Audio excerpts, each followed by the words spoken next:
नमस्कार, मैं हूं अनीता सिंह। आप देख रहे हैं खबर हिंदुस्तान। वक्त हो गया है आज की खास खबरों का। मुख्यमंत्री योगी ने राज्यपाल को दिया इस्तीफा।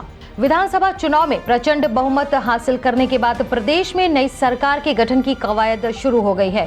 मुख्यमंत्री योगी आदित्यनाथ ने शुक्रवार को राज्यपाल आनंदीबेन पटेल को इस्तीफा सौंप दिया। जब तक नई सरकार का गठन नहीं हो जाता, योगी कार्यवाहक मुख्यमंत्री के रूप में काम करेंगे। होली के बाद नई सरकार के शपथ लेने की संभावना है। भाजपा विधायक के जुलूस में बुलडोजर पर पथराव। यूपी विधानसभा चुनाव में औरैया विधानसभा क्षेत्र से मामूली वोटों के अंतर से जीते भाजपा विधायक दीनानाथ भास्कर का विजय जुलूस शुक्रवार की शाम को खम्हरिया बाजार में निकाला जा रहा था। इसी दौरान कुछ शरारती किस्म के लोगों ने जुलूस में शामिल बुलडोजर पर पथराव कर दिया। इससे बुलडोजर का शीशा आदि टूट गया। करहल विधानसभा सीट से अखिलेश दे सकते हैं इस्तीफा। जानकारी के मुताबिक सपा अध्यक्ष अखिलेश यादव करहल से इस्तीफा दे सकते हैं। ऐसे में यहां उपचुनाव कराए जाने की संभावना है। इसके पीछे तर्क दिया जा रहा है कि आजमगढ़ में सर्वाधिक 10 सीटें मिलने से यहां से वह जुड़े रहेंगे।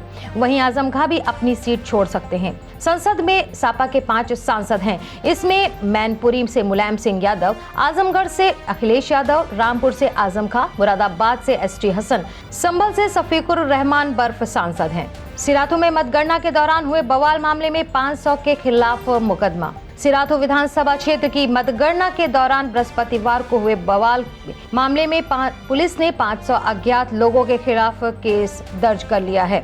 मारपीट, पथराव और फायरिंग मामले में सीओ सदर के हमराही सिपाही समेत कई पुलिसकर्मी जख्मी हुए थे। हालांकि किसी को भी घटना में नामजद नहीं किया गया है। पुलिस ने 5 बाइकें लावारिस बरामद की हैं। मुख्य निर्वाचन अधिकारी ने राज्यपाल को सौंपी नवनिर्वाचित विधायकों की सूची। भारत निर्वाचन आयोग ने शुक्रवार को 18वीं विधानसभा के गठन की अधिसूचना जारी कर दी। मुख्य निर्वाचन अधिकारी अजय कुमार शुक्ला तथा अन्य अधिकारियों ने राजभवन में राज्यपाल आनंदीबेन पटेल से भेंट करके विधानसभा चुनाव संपन्न हो जाने के बाद 11 मार्च 2022 को चुनाव आयोग द्वारा जारी की गई लोक प्रतिनिधित्व अधिनियम 1951 की धारा 73 के अंतर्गत उत्तर प्रदेश की नई विधानसभा के गठन की अधिसूचना तथा सभी 403 नवनिर्वाचित सदस्यों की सूची सौंपी।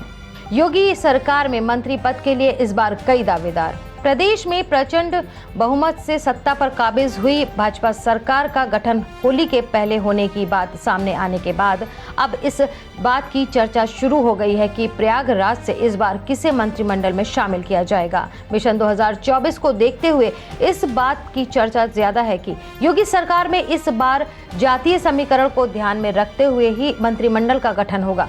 चर्चा है कि प्रयागराज के गंगा पार एवं यमुना पार की विधानसभा सीट से जीते हुए विधायकों को इस बार सरकार में मंत्री पद की शपथ दिलाई जा सकती है। स्वामी प्रसाद मौर्य बोले, मैं चुनाव हारा हूं, हिम्मत नहीं, जनता के मुद्दे उठाता रहूंगा। यूपी चुनाव के ठीक पहले समाजवादी पार्टी में शामिल हुए स्वामी प्रसाद मौर्य ने अपनी हार स्वीकार करते हुए कहा कि मैं चुनाव हारा हूं, हिम्मत नहीं। हमने जिन मुद्दों को उठाया वो अब भी मौजूद हैं। मैं आगे भी जनता के मुद्दे उठाता रहूंगा। मौर्य ने कहा कि हम जनता के फैसले का सम्मान करते हैं और जनादेश को स्वीकार करते हैं। ताजनगरी आगरा मिल सकते हैं 3 मंत्री। भाजपा ने आगरा जिले में लगातार दूसरी बार सभी 9 सीटें जीतने का जो करिश्मा किया है, उसके बाद आगरा को योगी सरकार में फिर से 3 मंत्री पद मिल सकते हैं। सामाजिक समीकरण फिट करने के साथ 2024 के लोकसभा चुनाव के मद्देनजर ताजनगरी को 3 लाल बत्तियां मिल सकती हैं। पिछली सरकार में जो मंत्री नहीं बन पाए वह विधायक तो दौड़ में हैं ही। इस बार कई अनुभवी विधायक भी आगरा को मिले हैं जो इस रेस में हैं। बरसाना में अलौकिक लट्ठमार होली देख झूम उठे श्रद्धालु। मथुरा के बरसाना में शुक्रवार को लट्ठमार होली का अद्भुत आनंद बरसा। हुरानियों ने जब नंदगांव के हुरियारों पर प्रेम पगी लाठियां बरसाई तो रंगों की बौछार से राधा रानी के गांव में सतरंगी छटा छा गई। बरसाना की गलियों में ध्वज पताका के आते ही हुरानियों की लाठियां हुरियारों पर बरसने लगती हैं। लाठियों के प्रहार को और तेज करने के लिए हुरियारे शब्द बाढ़ छोड़ते हैं, हंसी ठिठोली करते हैं। इस दौरान छतों से बरसता रंग होली के इस दृश्य के साक्षी लोगों को तरबतर कर देता है।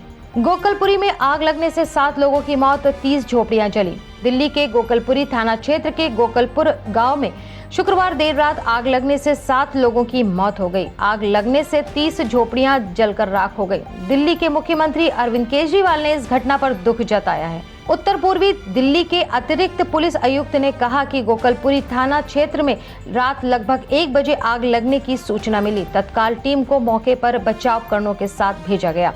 आग इतनी भयानक थी कि जिसमें 7 लोगों की जान चली गई। तो ये थी अब तक की मुख्य खबरें। आगे की अपडेट के लिए देखते रहिए खबर हिंदुस्तान।